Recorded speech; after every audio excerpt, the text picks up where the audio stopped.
Magandang araw po, welcome po sa aking channel of 9TV. Patalasasan po, meron po ba kayong mga properties na napapabayaan or non-performing assets? Plan nyo yung ibenta, pero wala kayong oras sa pagbibenta nito. Kung ito'y pagkakatiwala nyo po sa amin, tawag lang po kayo sa aking numero, usap po tayo, gawan ko po ng video for free. Yes, libre po, wala po kayong babayaran. Tutulungan pa namin kayong mabenta inyong property. Kami na po bala sa marketing, sa boosting or paid ads. Even sa tripping, hindi na po kayo mapapagod sa pag-entertain ng mga buyers. Kami na po bala sa lahat. Tawag lang po kayo.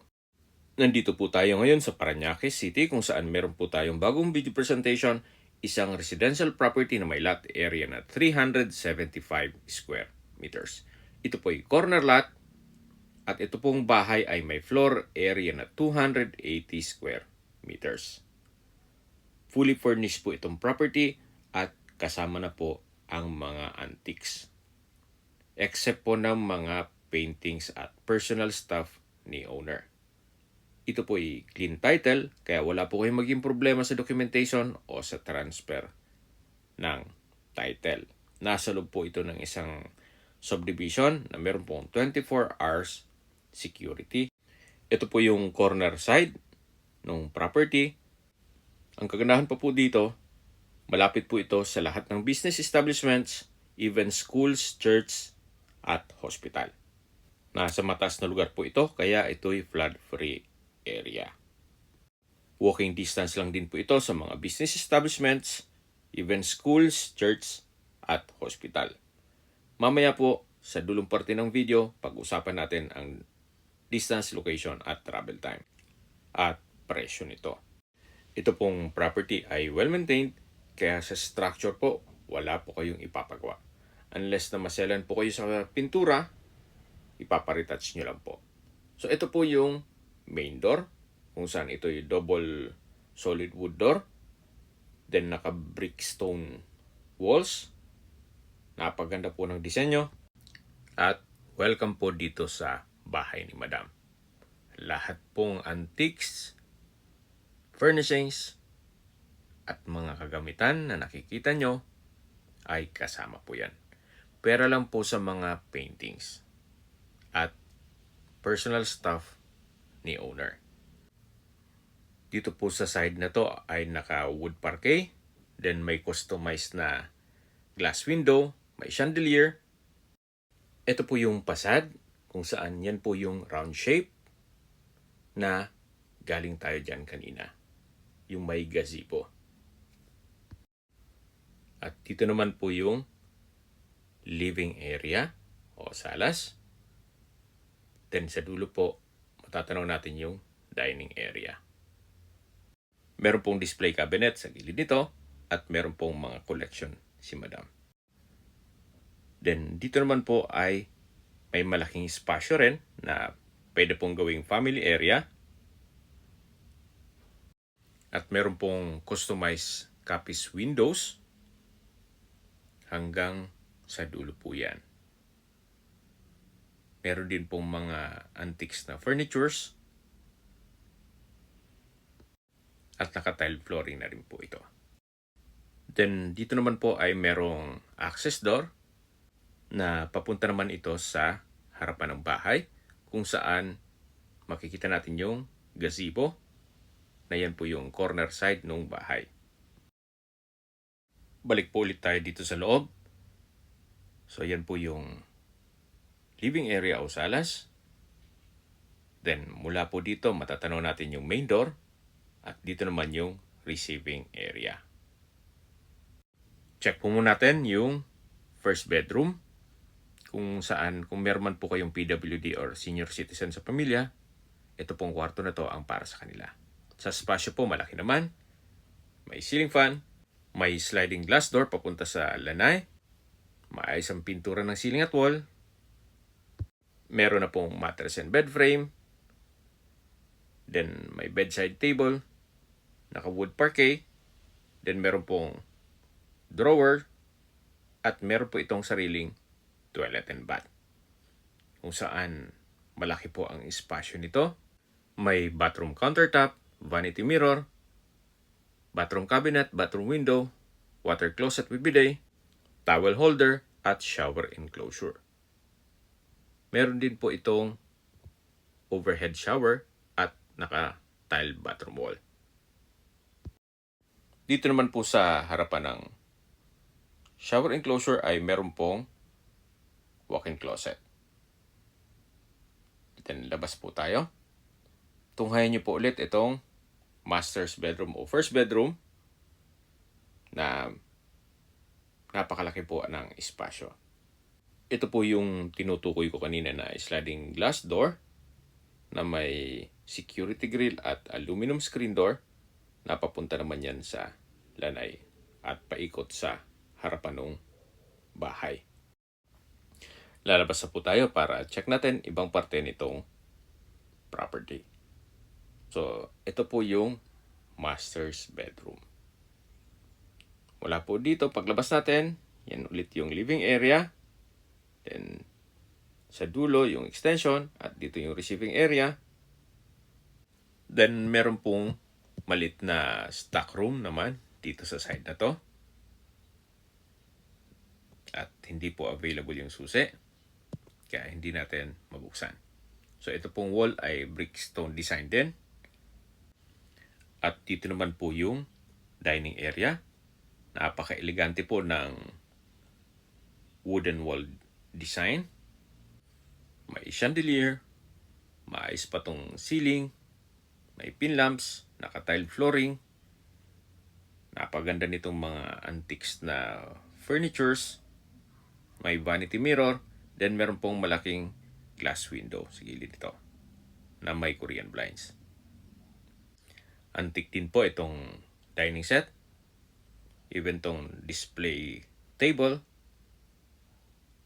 Tapos po yung drawer sa dulo. Ito po yung hallway na papunta sa mga kwarto. Yan po yung common toilet and bath. Ito po yung pangalawang kwarto.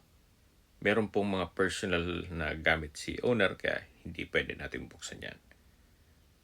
Pero ito pong kabilang kwarto na pangatlong kwarto o third bedroom ay available. Meron pong split type aircon, wall-mounted cabinet, then malaking glass window with Korean blinds. May wardrobe na from floor to ceiling po yan.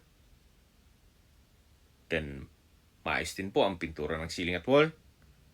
May bed frame at mattress. At naka-tile flooring na rin po. So sa spasyo po, sakto lang. Hindi naman siya ganun kaliit at hindi naman ganun kalaki. Halos same size lang po ito dun sa nakalock na kwarto o yung second bedroom. So ito naman po yung common toilet and bath. Malaki din man ang espasyo nito. Meron pong bathroom sink, vanity mirror, water closet with bidet, wall-mounted na wooden rack. Then sa dulo po ay may shower enclosure, naka-tile bathroom wall, meron pong bathroom window with security grill, meron pong overhead shower na hot and cold. So labas po tayo sa common toilet and bath. Yan po yung isang kwarto. Then ito naman yung kabilang kwarto na na-present ko na sa inyo kanina. At dito naman po yung nakasaradong kwarto. Siguro po upon tripping pwede nating silipin yan. So dito naman po yung dining area na napakalaki po ng espasyo nito. At dito naman po yung access door na papunta naman dito sa formal kitchen. Meron po itong breakfast table at napakalaki din ang espasyo dito. Naka-tile flooring, naka-tile walls, then may customized windows, may wall-mounted na cabinet and drawers, may display cabinet, at dito naman po yung formal kitchen. Naka-marble kitchen countertop, stainless sink with faucet, may kitchen cabinet at storage ng kitchen utensils. Meron din pong pantry. At mayroon pong access door na papunta naman po ito sa likod ng bahay o yung setback. At dito na rin po yung service area o laundry area. Ito pong nakikita nyo na opening, once na ma-acquire nyo po ito, ay isasara po yan. Ito po yung mga glass windows with security grill. Lahat pong kwarto ay may natural ventilation. Hanggang sa master's bedroom po yan. So ito po yung tinutukoy ko na sliding glass door na may security grill mula sa master's bedroom. Na kung saan dyan na po tayo galing kanina. At may access gate dito na papunta naman sa harapan ng bahay. Na kung saan galing din po tayo dito kanina. So meron din pong mga ornamental plants dito sa harapan. Then ito po yung main door. At doon naman sa dulo yung gazebo. Sa distance, location at travel time portion na po tayo. Mula po sa mga business establishments, kaya nasabi ko sa inyo kanina, at sa mga schools, church at hospital, ito ay walking distance lang po. At yan po yung lagi kong binabanggit sa aking video na dapat nyo i-consider sa paghanap ng property, yung meron pong malapit na hospital. Hindi ko naman po sinasabing sakitin kayo. Yan naman po ay for emergency purpose lang naman. At mula naman po sa airport, ang distance is 10.6 kilometers at ang travel time is 34 minutes. Mula naman po sa Bonifacio Global City o BGC, ang distance is 11.9 kilometers at ang travel time is 32 minutes. Kung manggagaling naman po sa Makati, ang distance is 11.6 kilometers at ang travel time is 25 minutes. Okay, sa presyo na po tayo. Binebenta po ito ni owner sa halagang 22 million pesos net. Ibig pong sabihin, si buyer na po ang sasagot sa lahat ng taxes at expenses with regards to documentation. Kung may mga katanungan po kayo, tawag lang po kayo sa aking numero. At sa mga kababayan naman natin na sa ibang bansa, meron po akong Telegram. Sa mga iPhone user man, may iMessage. Meron din pong Imo, Skype, Viber at WhatsApp. Same number lang po, 0917-316-3399. Sa mga nagtatanong naman po ng aming Facebook, meron po aming Facebook page na Nob9TV at Facebook Reels video. Meron din pong TikTok at Instagram. May ibang YouTube channel po kami na The Nob9TV channel at Nob9TV Listings. Sana po naibigan yung video presentation. Paki-like and subscribe na po sa aking channel para ma-update din po kayo sa aking future listings. Kung sakali po hanap nyo yung mas malaking sukat ng lupa, meron din po kami ibang listings na pwede nyong pagpilian. Huwag po kayong mag-atubiling tumawag sa amin, then let us know your budget para malaman namin kung anong property pwede namin i-alok sa inyo. Sa lahat pong viewers, subscriber at nagtiwala po sa amin, salamat po sa suporta. Ingat po kayo lagi at ang pamilya.